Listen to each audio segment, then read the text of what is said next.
Welcome to the Slop Farm. Enjoy the video. In this video, I will explain how to make fried rice more tasty. First, let's talk about preparation. The secret to perfect fried rice starts with using day-old, cold rice. This ensures a firm texture that won't clump. Also, make sure all your ingredients are prepped and ready to go before you even turn on the heat. This mise-en-place approach is crucial for a smooth and delicious cooking process. Next, mastering the heat is essential for that authentic fried rice flavor. You need to get your wok or pan incredibly hot, then add just about 1 tablespoon of oil until it's shimmering.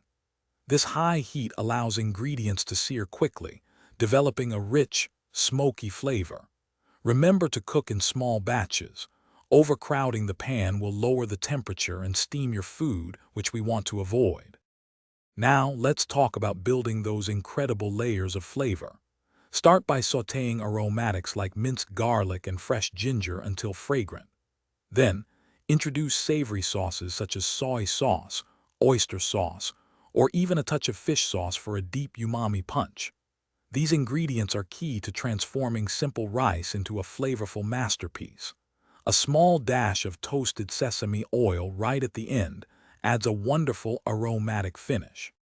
Finally, let's perfect the texture and presentation.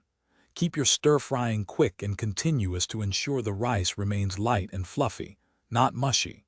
For extra richness, fold in a scrambled egg or your favorite cooked protein.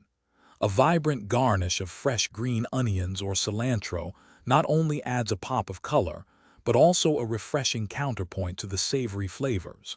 Enjoy your perfectly tasty homemade fried rice.